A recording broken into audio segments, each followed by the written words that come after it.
What is up, my Lorcana goons? I'm here with Bag. Say hello, Bag. Hello, Lorcana Goons. We are here again with another top 8 Pats Games 1K tournament, 52 players. Yep. We got some not that many, not much of a variety in deck lists this for this tournament. As you can see, Ruby Amethyst seems like it's dominating. What do you think about that, man? I do want to see these other three lists right here that we got. But Ruby Amethyst seems like the one right now. I'm excited that we were talking about it all the time, like when you want to see more Emerald in the top 8, and look at that. There's a Emerald Amber, Sapphire, Emerald, Emerald Amethyst. They got everything right there, so Yeah, I'm there's excited to see these Emerald engines being put in all these other colors. the all three other lists have emerald in them. So we'll start because I did do it in an order where the emerald lists are first, so we can see the spice, or at least something a little different than a bunch of ruby amethyst. But here Ruby we Amethyst. have this lemon lime aggro deck. This is by Jose Lopez in top four. I do believe that top four split, if I'm not sure, or I think it might have been a top eight split. But there is a first through eighth place in standings that you can check on the Pats Games Facebook website. So shout out to Pats Games for hosting that tournament, and also shout out to Pats Games for providing the deck lists and whatnot. So, what do you think of this deck? So I like the color combination, like you said, the lemon lime reminds me of Sprite and or Starry, maybe even Starry. But it's interesting deck, very aggressive. Just the Lilo to lore right early on. You're playing LeFou to lore, and then the Flynn, so it's just super aggressive.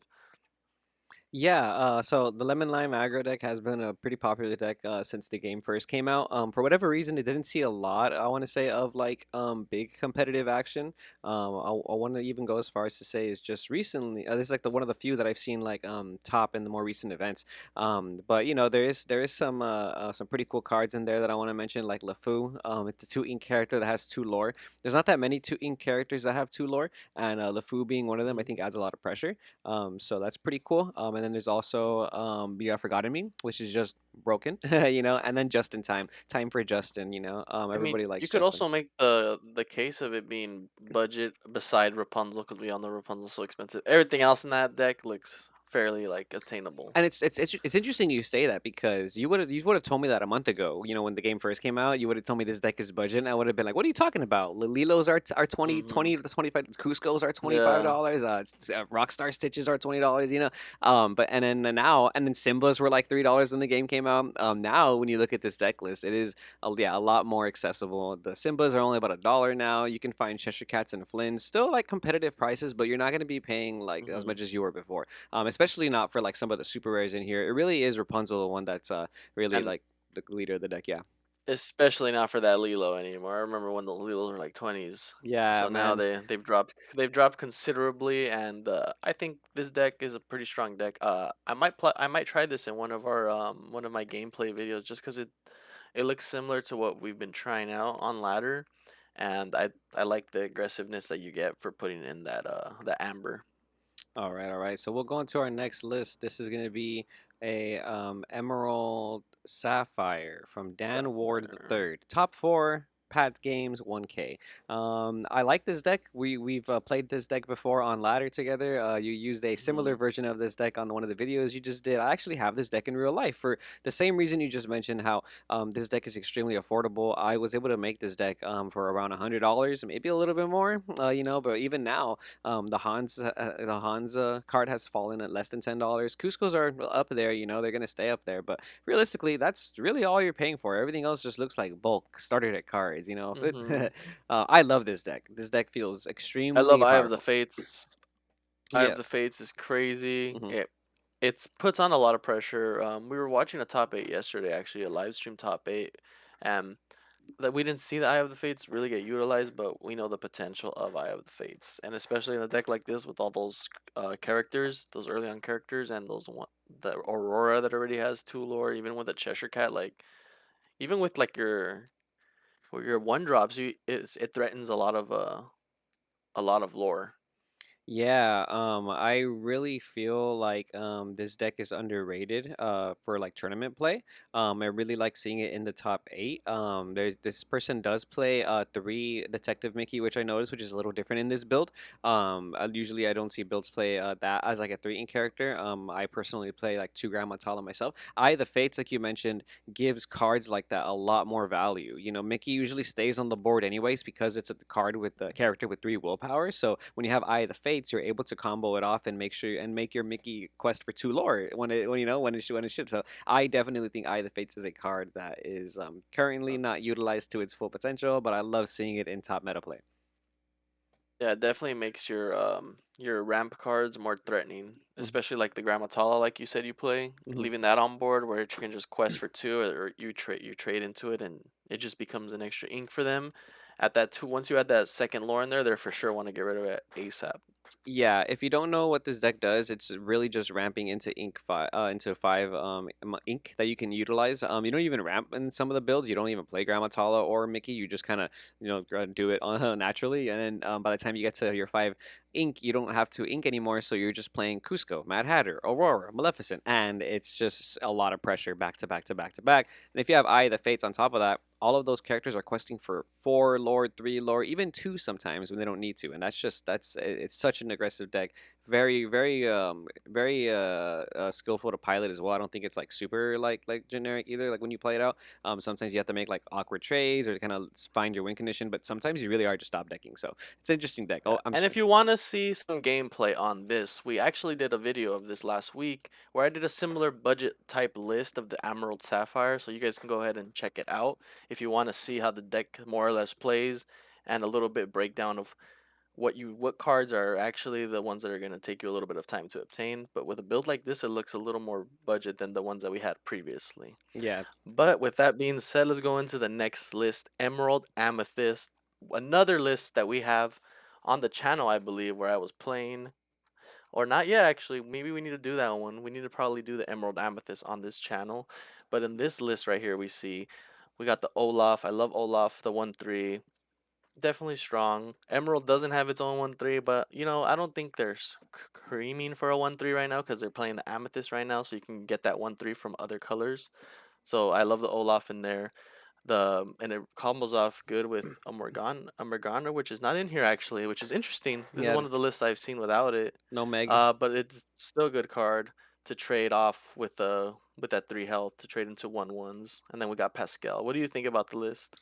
Yeah, no Meg and no Befuddle is what I've noticed like immediately. I like three Rafiki. Rafiki's just amazing right now. And I know we're getting Madam Mm-hmm. Mim. We're getting Madam Mim in chapter 2 and there's a lot of talk about how that's going to power creep cards like Rafiki, but I don't necessarily think so. But it's good to see three Rafiki in this deck cuz I play three Rafiki. Now I feel validated. I do play Magara. I think Magara is a Mm-hmm. lot more for me personally. I feel a lot more comfortable when I draw cards like Magara or draw even Yzma instead of I agree. the two in character genie. The genie with the extra willpower, Yeah. the 2/2/3. It's cool. It's a nice body, and it plays a little better into certain cards like the goons, Archimedes, or stuff like that.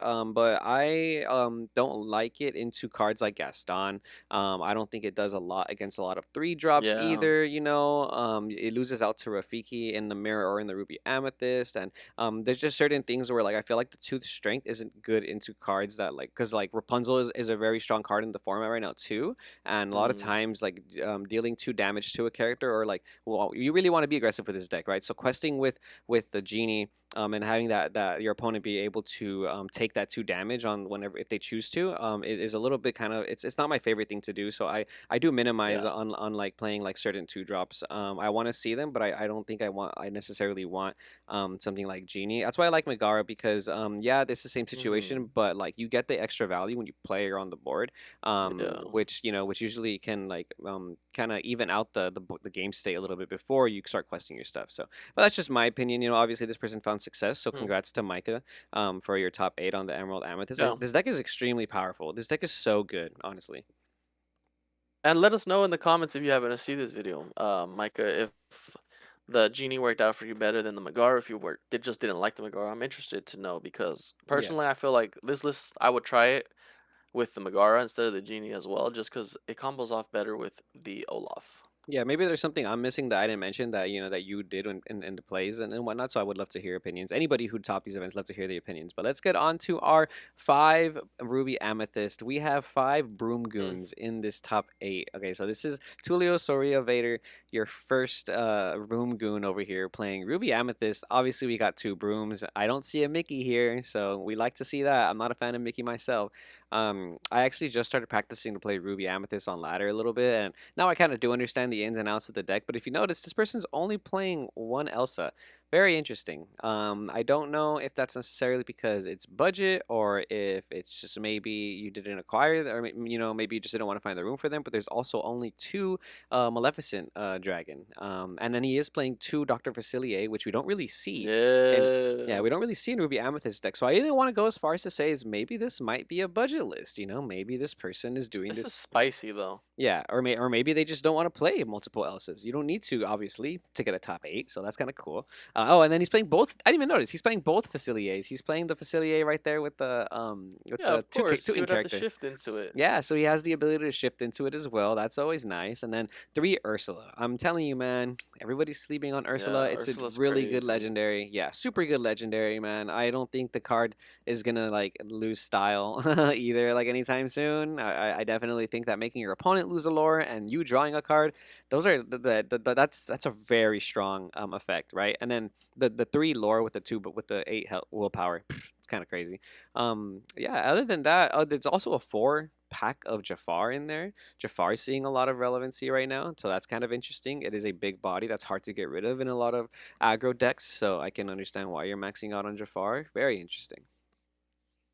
I definitely like the Doctor Facilier in here. I love shifting into it, especially with a deck like this, because he's playing the Rafiki and he's with the Maui. Like, if you get that Doctor Facilier on there early enough and you start trading with your Rafiki or Maui and you just keep getting it back to your hand, it's going to build a lot of advantage.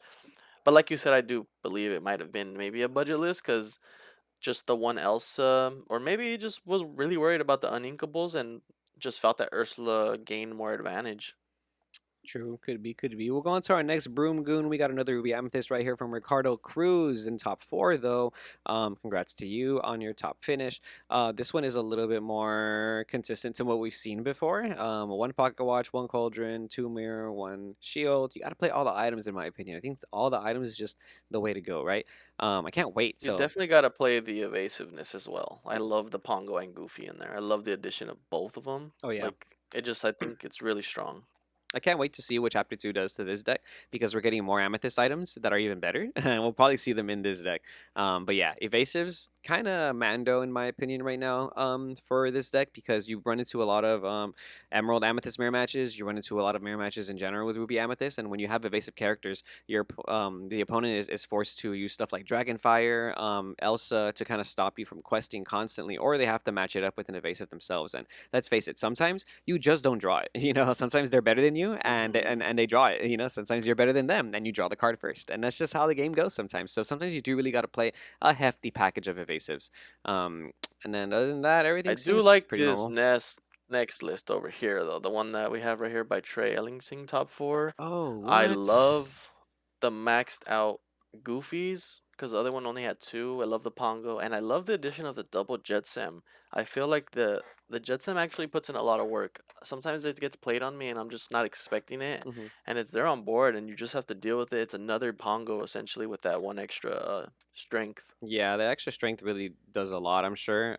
So congrats to Trey Ellingson, top four right here. You noticed there's no broom in this deck, so not a broom goon, unfortunately. So my bad for saying that earlier. You're a Ruby Amethyst player, and it's listed as an evasive deck, so they're definitely trying with the evasive style.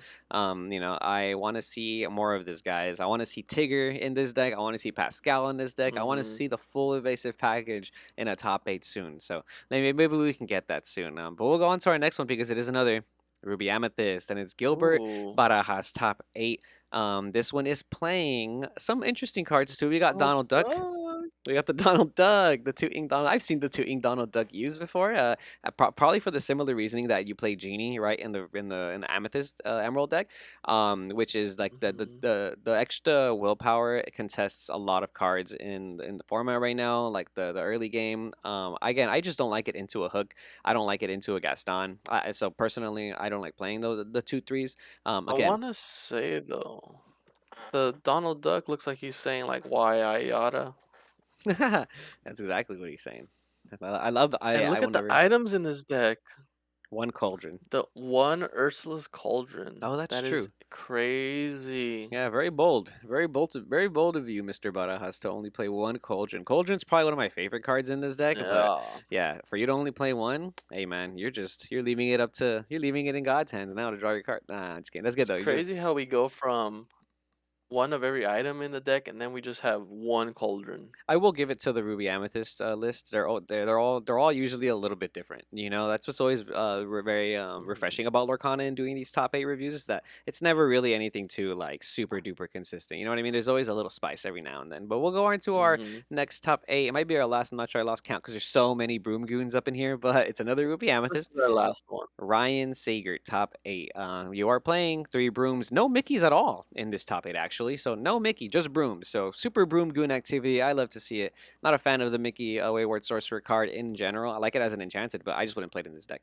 But yeah, anything stand out to you over here, Bag? To me, it looks similar to the other list that we saw previously. Besides, other than the fourth Ursula, that's really the only difference I see. Yeah, it's a kind of a basic list. I guess there's 4 Rafiki. Always love seeing Rafiki.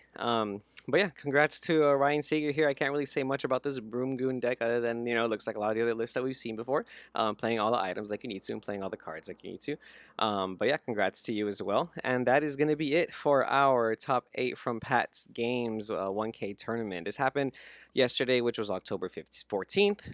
If you guys have any experience at that locals, let us know down below in the comments. If you guys are any of the players from the top 8, give us your feedback from your tournament experience below in the comments. Or if you just have any comments about the decks you saw today, let us know how you feel. This has been Lorcana Goons. I'm Kevin. This is Bag. If you want to say anything, Bag. Yeah, just be sure to stay on the lookout for one of the gameplay videos. I will be using one of these decks, card for card, on Pixelborn Ladder, and see how turns out for us. Hopefully, it goes well. And if you comment below fast enough, I can maybe go to your pick if that's something you want to see. So yeah, comment below. Join us on Facebook, Instagram, Twitter. We also have a Discord. We'll have that linked in below in the description. That's actually where we're at right now, recording this in the channel. So you can join us in there and you can communicate with everyone we got in there right now. Yep. Some cool Discord convos already happened. I appreciate you goons that are in there. So enjoy the rest of your weekend, and you goons have a good day. Later, goons.